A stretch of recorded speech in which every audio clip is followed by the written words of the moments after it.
Hello అండి, welcome back to our channel Mamata academy. మన ఈరోజు వీడియో వచ్చేసి కొన్ని బయోసైన్స్ మ్యాథ్స్ పేపర్ టెట్ 2 వాళ్ళు ఉంటారు కదా, పేపర్ 2 వాళ్ళకి ఉపయోగపడేలాగా సైన్స్ యొక్క 30 క్వశ్చన్స్ ప్రాక్టీస్ బిట్స్ అనేది చేద్దాము. ఓకేనా. ఫస్ట్ క్వశ్చన్ వచ్చేసి తుపాకీ పేలుడు శబ్దం యొక్క ధ్వని తీవ్రత ఎంత అని అడిగారు.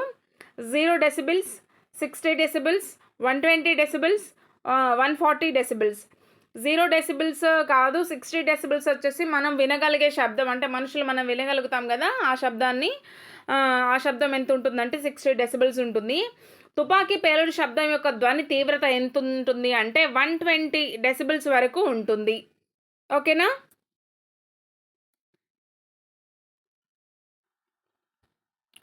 నెక్స్ట్ క్వశ్చన్ వచ్చేసి అగ్గిపెట్టె గరుకు తలంపై గాజు పొడితో పాటు గల పదార్థం ఏంటని అడిగారు. మనకు అగ్గిపెట్టె మీద రఫ్గా ఉంటుంది కదా, దానిలో గాజు పొడితో పాటు ఇంకా ఏమి ఉంటుంది దాంతో పాటు కలిగని. ఎర్ర phosphorus, antimony disulphide, potassium chlorite, antimony trisulphide. Answer వచ్చేసి ఎర్ర పాస్పరస్ ఉంటుంది. ఓకేనా. గాజు పొడితో పాటు ఎర్ర పాస్పరస్ అనేది ఉండడం జరుగుతుంది. నెక్స్ట్ క్వశ్చన్ వోల్టా ఘటంలో ఉపయోగించిన విద్యుత్ విశ్లేషకం ఏంటని అడుగుతున్నారు. హైడ్రోక్లోరిక్ ఆమ్లం, నత్రిక్ ఆమ్లం, సల్ఫ్యూరిక్ ఆమ్లం, ఎసిటిక్ ఆమ్లం. వోల్టా ఘటంలో ఉపయోగించిన విద్యుత్ విశ్లేషకం వచ్చేసి సల్ఫ్యూరిక్ యాసిడ్, సల్ఫ్యూరిక్ ఆమ్లం అనేది వోల్టా ఘటంలో విద్యుత్ విశ్లేషకంగా వాడతామన్నమాట. నెక్స్ట్ పసుపు వర్ణంలో కనిపించే గ్రహం ఏదని అడిగారు. భూమి, బృహస్పతి, కుజుడు, శని. ఓకేనా. మనకి పసుపు రంగులో కనిపించే గ్రహం వచ్చేసి శని అన్నమాట. శని గ్రహం పసుపు రంగులో ఉంటుంది. నెక్స్ట్ క్వశ్చన్ వాహనాలను బాగు చేసేటప్పుడు వాడే జాకీలు క్రింది నియమంపై ఆధారపడి పనిచేస్తాయి. మనం వాహనాలకి రిపేర్ చేస్తాం కదా వెహికల్స్ని, వాటిని బాగు చేసేటప్పుడు మనం వాడే జాకీలు ఉంటాయి కదా, ఇట్లా తిప్పుతాము. ఆ జాకీలు ఏ నియమం మీద ఆధారపడి పనిచేస్తాయని అడగడం జరిగింది. ఆర్కిమెడిస్ నియమం, పాస్కల్ నియమం, న్యూటన్ నియమం, ఐన్స్టీన్ నియమం. రైట్ ఆన్సర్ వచ్చేసి పాస్కల్ నియమం అన్నమాట. నెక్స్ట్ క్వశ్చన్ వడితో నిట్ట నిలువుగా భూ ఉపరితలం నుండి పైకి విసిరిన వస్తువు భూమికి తిరిగి రావడానికి ఎంత సమయం పడుతుంది. వడితో దాన్ని పైకి అనేది విసరడం జరిగింది. ఎంత పైకి విసిరిన వస్తువు మళ్ళీ భూమికి తిరిగి రావడానికి ఎంత సమయం పడుతుంది. 2u/g², u/2g², 2u/g, u²/2g. భూమికి ఎంతసేపట్లో తిరిగి వస్తుందంటే 2u/g కాలంలో తిరిగి రావడం జరుగుతుంది పైకి విసిరిన వస్తువు. నెక్స్ట్ క్వశ్చన్ అత్యధిక సంఖ్యలో ఐసోటోపులు గల మూలకం ఏదని అడగడం జరిగింది. Hydrogen, carbon, oxygen, caesium. అత్యధిక సంఖ్యలో ఐసోటోపులు కల మూలకం వచ్చేసి మనకి సీజియం అన్నమాట. నెక్స్ట్ క్వశ్చన్ మూలకాలకు మొదటిసారిగా ప్రయోగ నిర్వచనం ఇచ్చిన శాస్త్రవేత్త ఎవరని అడిగారు.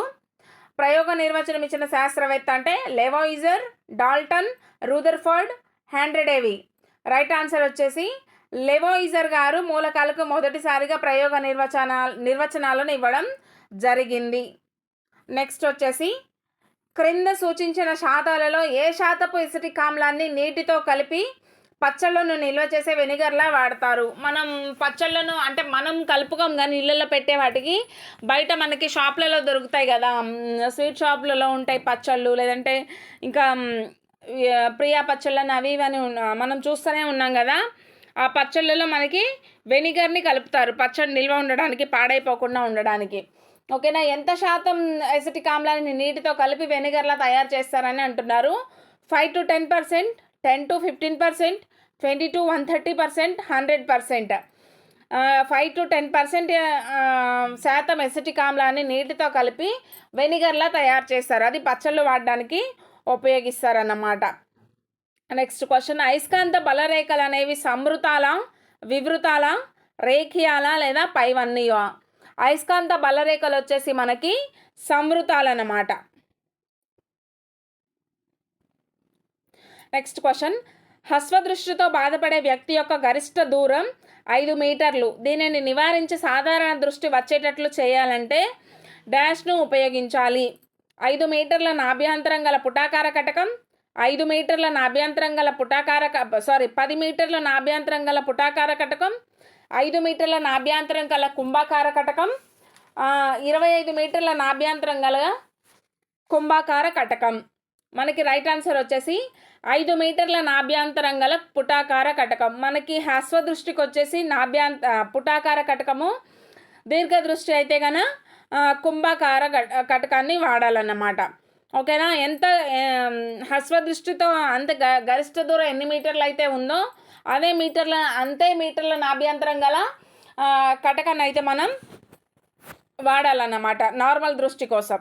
ఓకేనా. ఇక్కడ 10 మీటర్ల గరిష్ట దూరం అని ఇచ్చారనుకో, మనకి 10 మీటర్ల నాభ్యంతరం గల పుటాకార కటకం అనొచ్చు. హ్రస్వ దృష్టికి ఏమో పుటాకార కటకం, దీర్ఘ దృష్టి అయితే మనకి కుంభాకార కటకాన్ని వాడడం జరుగుతుంది. నెక్స్ట్ ఫైనల్గా ఆన్సర్ వచ్చేసి ఆప్షన్ 1 అన్నమాట. క్షారద్రావణాలలో ఫినాప్తలిన్ సూచిక యొక్క రంగు ఏంటని అడిగారు. పసుపు, ఆకుపచ్చ, పింక్, ఆరెంజ్. క్షారద్రావణాల్లో ఫినాప్తలిన్ సూచిక యొక్క రంగు వచ్చి పింక్, గులాబీ రంగు అన్నమాట. ఆప్షన్ 3.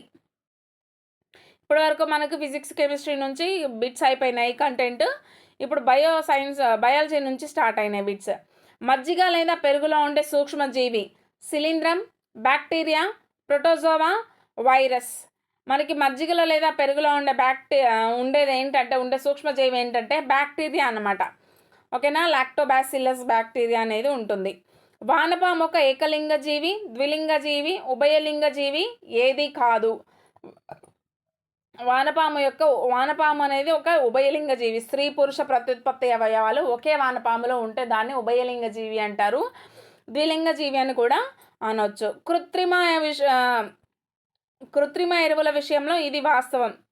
అంటే కింద ఇచ్చిన పాయింట్స్లో కృత్రిమ ఎరువుల గురించి సరైన ఆన్సర్ ఏంటని అడుగుతున్నారు. రసాయనిక పదార్థాలలో కర్మాగారాలలో తయారవుతాయి ఇది కరెక్టే. రైతులకు అధిక వ్యయం అవును, దీన్ని కొనుక్కోవడానికి అధికంగా ఖర్చు అనేది అవుతుంది, ఇది కూడా కరెక్టే. భూసారం దెబ్బతినుట, కృత్రిమ ఎరువుల వల్ల భూసారం దెబ్బతింటుంది, భూమిలో ఉన్న సూక్ష్మజీవులన్నీ చనిపోతాయి. న్యాచురల్గా మనకి పంట పండడానికి ఏవైతే సూక్ష్మజీవులు భూమిలో ఉండి పంటను ఎక్కువగా పండిస్తాయో ఆ సూక్ష్మజీవులు అనేది ఈ కృత్రిమ ఎరువుల వాడకం వల్ల అవి చనిపోవడం జరుగుతుంది. సో భూసారం అనేది ఆ సూక్ష్మజీవులు నేలలో లేకపోవడం వల్ల, సూక్ష్మజీవులన్నీ చనిపోవడం వల్ల భూసారం అనేది చాలా తగ్గిపోతుంది. వానపాములు చనిపోతాయి, మళ్ళీ మొక్కలకు ఉపయోగపడే సూక్ష్మజీవులన్నీ చనిపోతాయి. ఇవన్నీ లేకపోవడం వల్ల భూసారం అనేది తగ్గుతుంది. ప్లస్ రైతుకు అనేది అధికంగా వ్యయం అవుతుంది. అవి కొనుక్కోవడానికి రసాయనిక పదార్థాలు కర్మాగారాల్లో తయారవుతాయి. ఇవనేది కర్మాగారాల్లో తయారవుతాయి కృత్రిమంగా, కాబట్టి కర్మాగారాల్లో తయారవుతాయి. సో ఆన్సర్ వచ్చేసి పైవన్నీ. ఇవన్నీ కూడా వాస్తవమే అన్నమాట. ఓకేనా. నెక్స్ట్ వచ్చేసి కింది వాటిలో వర్ణరహిత ప్లాస్టిడ్లు అంటే కలర్లెస్ ప్లాస్టిడ్స్ అంటాం కదా, రంగు లేని ప్లాస్టిడ్లు క్లోరోప్లాస్ట్, క్రోమోప్లాస్ట్లు, హీమోసైనిన్, ల్యూకోప్లాస్ట్లు. రైట్ ఆన్సర్ వచ్చేసి మనకి ల్యూకోప్లాస్ట్లు అనేవి వైట్ కలర్లో ఉండడం మనం అబ్జర్వ్ చేయొచ్చు. ఓకేనా. వైట్ కలర్లో ఉంటాయి కాబట్టి వాటిని కలర్లెస్ ప్లాస్టిడ్స్ అంటాం. క్లోరోప్లాస్ట్లు వచ్చేసి మనకి గ్రీన్ కలర్లో ఉంటాయి, మొక్కల్లో ఉంటాయన్నమాట.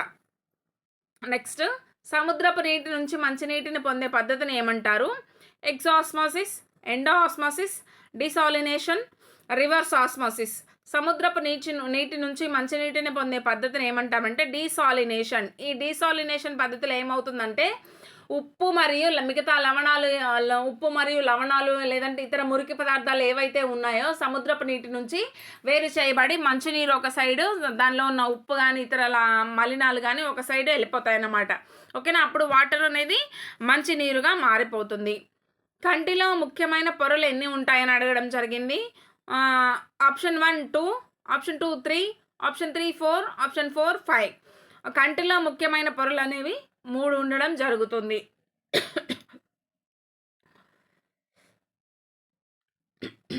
సారీ. క్రింది వాణిలో నీటి కాలుష్య పదార్థాలు కారకం కానిది అని అడిగారు. క్వశ్చన్ నెగిటివ్ షేడ్లో ఉంది, చూసుకోండి. మనకి కానిది అయినది కరెక్ట్, ఇన్కరెక్ట్, సరి అయినది సరికానిది ఇట్లా అన్నప్పుడు చూసుకోకుండా మనం టక్కన పెట్టేస్తాం ఆన్సర్. ఓకేనా. ఇట్లా చిన్న వర్డ్స్లోనే మనం చాలా మార్క్స్ మిస్ అయ్యే ఛాన్సెస్ అయితే ఎక్కువగా ఉంటున్నాయి. అవక్షేపం, జీవ సంబంధ పదార్థాలు, క్లోరోఫ్లోరో కార్బన్స్, ఉష్ణం. నీటి కాలుష్యానికి కారకం కానిది ఏంటి అంటే ఉష్ణం అన్నమాట. ఉష్ణం వల్ల నీటి కాలుష్యం అనేది కలగదు. నెక్స్ట్ క్వశ్చన్ వచ్చేసి భూమి ఏర్పడినప్పుడు ఉన్న వాతావరణంలో లేనిదేమిటి అని అడిగారు. O2 oxygen, carbon dioxide, methane, N2. మనకి భూమి ఏర్పడినప్పుడు వాతావరణంలో లేనిది ఏంటి అంటే ఆక్సిజన్ అనమాట. ఆక్సిజన్ అనేది భూమి ఏర్పడినప్పుడు ఫస్ట్ మనకి కొన్ని మిలియన్ ఇయర్స్ ఏగో భూమి ఏర్పడింది కదా, ఆ టైంలో ఉన్న వాతావరణంలో లేనిదని అడిగారు. ఆక్సిజన్ అన్నమాట.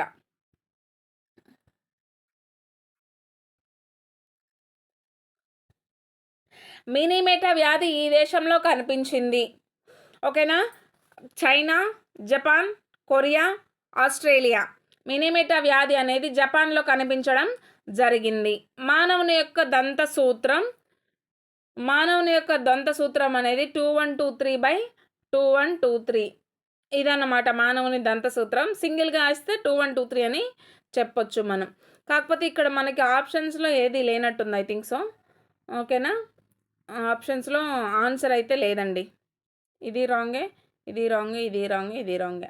ఓకేనా? దీన్ని వదిలేయండి. మానవుని యొక్క దంత సూత్రం అయితే గుర్తుంచుకోండి 2123 అన్నమాట. అండాలను ఉత్పత్తి చేసే స్త్రీ ప్రత్యుత్పత్తి వ్యవస్థలోని భాగం ఏది అని అడిగారు.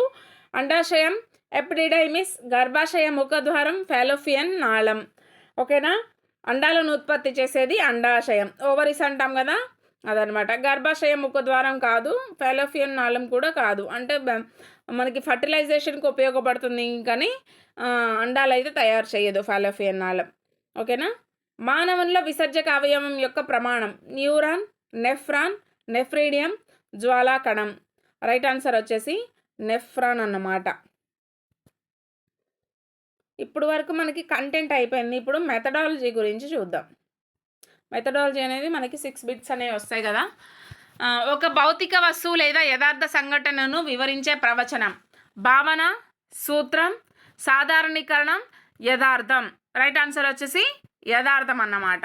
డేల్ శంకువులో మూర్త భావనలు మూల భాగం నుంచి అగ్రభాగానికి క్రమంగా మూర్త భావనలు అంటే కంటికి కనిపించే భావనలు కింద నుంచి మూల భాగం నుంచి అగ్రభాగానికి అంటే కింద నుంచి పైకి అని అడిగారు.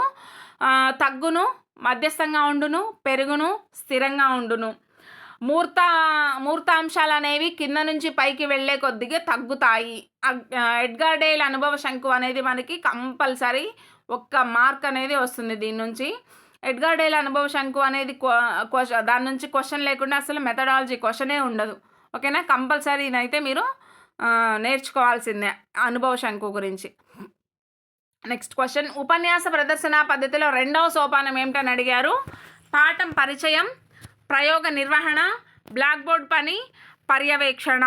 రైట్ ఆన్సర్ వచ్చేసి పాఠం యొక్క పరిచయం అన్నమాట. ఉపన్యాస ప్రదర్శనలో 2వ సోపానం వచ్చేసి పాఠం పరిచయం. హెర్బర్ట్ సోపానాలలో అధిక ప్రాధాన్యత ఉండే అంశం ఏంటని అడిగారు. జ్ఞాపక శక్తి, నైపుణ్యం, వినియోగం, సమగ్ర మూర్తిమత్వం. రైట్ ఆన్సర్ వచ్చేసి జ్ఞాపక శక్తి అన్నమాట. కంటిలో క్షారం పడితే ఉపయోగించవలసిన పదార్థం సోడియం బైకార్బోనేట్, బోరిక్ ఆమ్లం, ఎసిటిక్ ఆమ్లం, సిల్వర్ నైట్రేట్. కంటిలో క్షారం పడితే ఉపయోగించవలసింది ఏంటి అంటే బోరిక్ యాసిడ్, బోరిక్ ఆమ్లం అన్నమాట. నెక్స్ట్ వచ్చేసి లక్ష్యాత్మక ప్రశ్నల ప్రయోజనం కానిదని అడిగారు.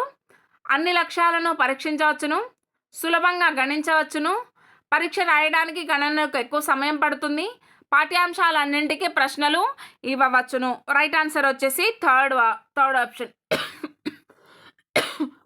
పరీక్ష రాయడానికి గణనకు ఎక్కువ సమయం అనేది పడుతుందన్నమాట. ఓకేనా? ఇవ్వండి మన ఈరోజు 30 బిట్స్.